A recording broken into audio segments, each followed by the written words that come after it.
Yeah. Okay. So the other ventilators have this. I didn't really show it to you, but if you have a spot that says TRC, it's tube resistance compensation. And what that does is it's a place where you can dial in the size of the ET tube or the trach, and it will put in a preset amount of pressure to compensate for the size of the ET tube. So it's actually new features, and it's really nice. So it knows if my patient has a 7, 7.5, 8, whatever size tube it has, it knows exactly how much pressure it needs to help overcome the resistance from that patient's ET tube, and it'll dial it in.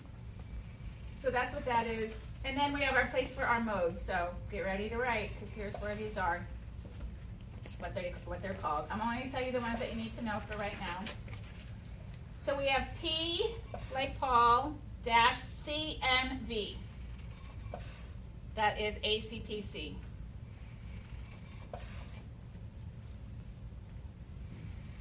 And then right next to it, we have S in parentheses, CMV. That's ACVC. They're not too hard on this one. You have to remember that CMV is synonymous with AC. See, in the old school, that's what we called it. So old schoolers don't have a hard time with that, but you guys are new. So P-SIMV is SIMVPC.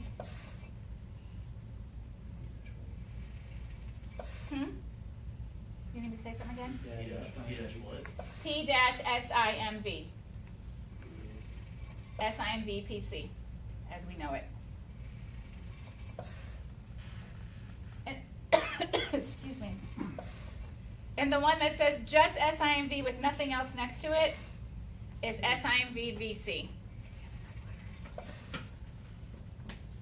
Thank you. Okay. So the only other two you need to worry about right now, these are the ones that are a little weird. There's APV, Apple, Paul, Victor, APV, CMV, APV, CMV is ACPRVC, the one we started talking about a little earlier. And then you have APV, SIMV. And that's SIMV PRVC. So on this ventilator, the APVs mean PRVC. So you have your AC and your SIMV. So our 6 variations of all of that. Okay? Yeah. Bed sores. Chair sore, table sore. You guys got I'm them not all? changing that Band-Aid. Okay. And then once you go in, you pick the mode that you want and then confirm. Once you do that, though, it is not in the new mode yet, because now here's our settings that we can set. So depending on what mode you're in, let's see, what might you need to know about here? Okay, this one does a percent of inspiratory time instead of an actual seconds. So you're going to so this one 33%, so 1/3 of my total time I want to be for inspiration. And then over here on the left, so you can change the time in seconds. You're just going to change the percent, and you'll see the time change over here. So in this little box over here to the side is my inspiratory time and my expiratory time and my IE ratio. So if I want, my inspiratory time right now is 1.32 seconds, which you'll learn is a little long. So if I want to change that, then I can just turn this percent down, and you'll see my I time change over there. When it's your turn on the Galileo, you'll see how that is. So now I made it 25%, and now it changed to 1 second.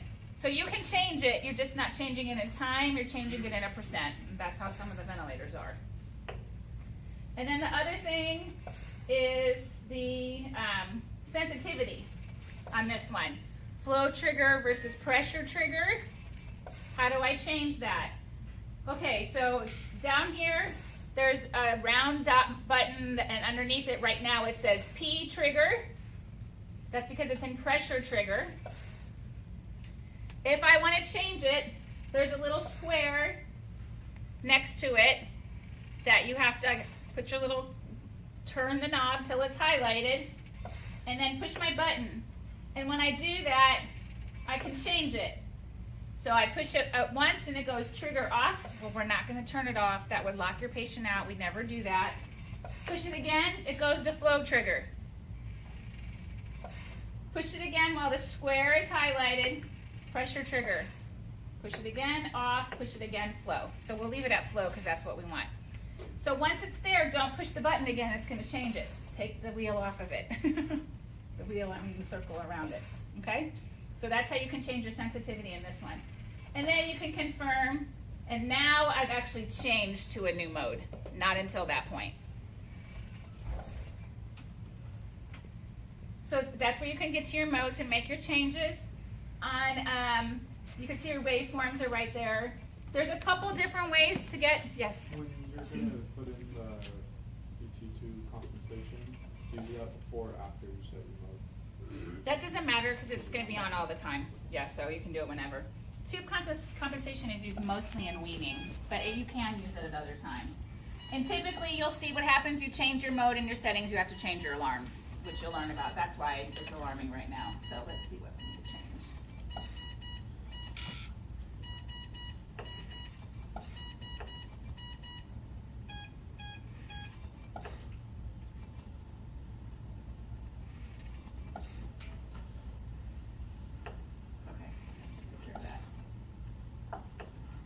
Okay, there's a couple different ways. Like some of the ventilators, we have quick keys over here. Yes. Sorry, are the Galileos the only ones that have that tube pressure? Some of the other ones do. It's called different things. Okay. When you guys are working on them, I'll come around and show you. I think the TV has it. The servo. I can't remember if the servo has it, and the Draeger has it. Yeah. Okay, so quick keys, we're not changing a mode, but I want to change some of the things like we can change on the servo, so I can change my rate here, my pressure setting, or my volume if I was in volume control, my PEEP and my FiO2. Everything else I have to actually go into the mode button. To make changes, it's just like this knob. Again, it's touch screen, but it's more like your finger, your nail, not the whole finger. It's real sensitive. So you can touch it or just do your wheel, turn it, confirm. Yes. Just a thing. When you say it's with your nail, that means it's a resistive touchscreen. That means you have to it's pressure sensitive instead of just touch sensitive. Yeah. So your finger doesn't work. You have to actually press it. So then let's see, controls. If we go here, that would also take us back to our settings with changing without changing modes. And then get out of that. My patient data, there's some patient data always on the screen over here on the left, but that's not all of it. So you can, this is where people like to leave this ventilator though. It gives a little quick snapshot of what's happening, my pressures, my minute ventilation, my exhaled tidal volume. When you're doing a vent check though, you have to go to the monitoring tab. That has everything that you could want for your ventilator check. Where is the patient parameter? That's right here, that's the monitoring. Yep, patient parameters. Or machine parameter? Machine is over here. Okay. Yep. So let's see. These are all, this one calls peak, mean. I think those are pretty much the same. Let's see what else. On this one, compliance is C stat, C and then STAT. Static. Static. Yes, Compliance, static yeah. compliance. Static means no air movement. We'll be talking about that, I think tomorrow, maybe next week.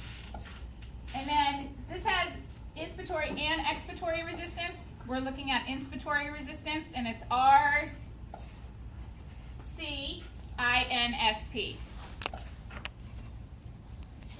That's how you'll find your resistance for your vent check. Let's see. So graphics, you could change what graphs come up on the screen. You know, we're not really doing it at that point. I'm just telling you what all these options are. Tools, inspiratory hold and expiratory hold are found under tools, but I'll tell you that they never work. It's there, but I'm going to show you two different ways you can do inspiratory hold and expiratory hold. You can do inspiratory hold by pushing it. It'll hold it. Stop. And then you can go in and do your expiratory hold. They don't usually measure plateaus though, so what the other thing that you can do from CMV mode, SCMV, you'll see a button called pause. So if you put a pause on your breath, it does the same thing as an inspiratory hold. So you can go and put a pause, slight pause, like 15% or whatever you want it to be, and then you'll get your plateau reading, and then turn it back off. Don't forget to turn it off. Remember, we're not doing inspiratory holds on every breath. So that's usually the easiest What if way. you leave it on?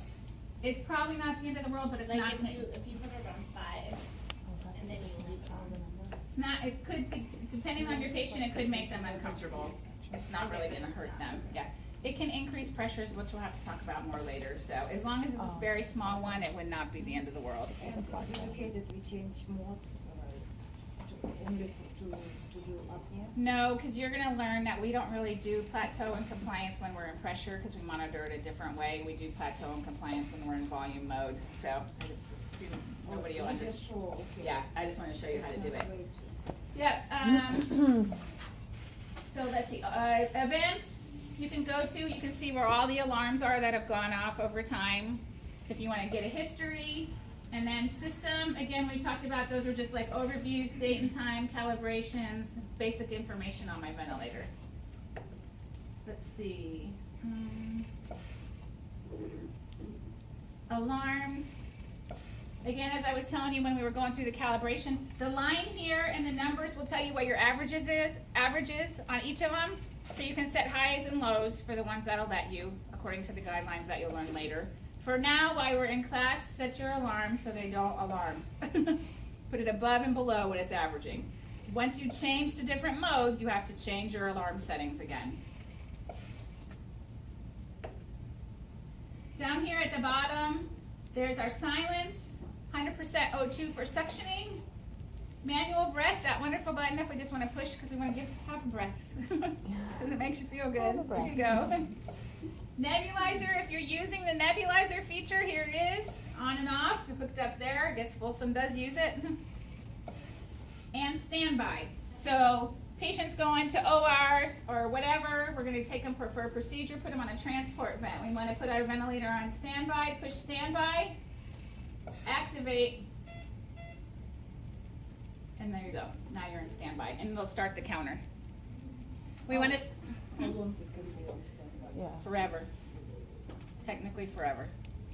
I just wanted to point out that PB can't go on pause or standby. Like if you want to pause the ventilation so you can bag the patient manually, you can't pause. No, it. you can't. Yeah. Remember I told you for standby purposes on the PB, if you wanted to, if your patient was going to go somewhere, we were talking about this at one of the clinics the other day too. There is no standby. We had to take the patient down to CAT scan, so we turned it off.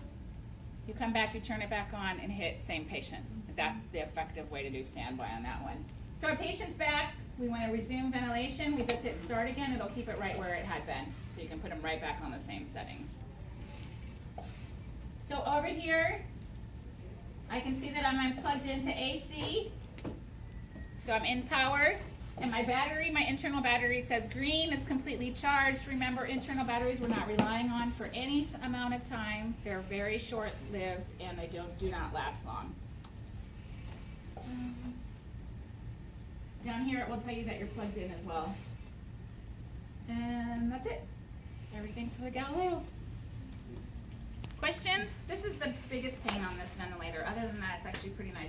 It actually has some really nice tools, which we'll talk about down the road. I know. Huh? Well, high-tech. I know, and they make a calibration on a piece of paper. I don't know why they didn't incorporate it.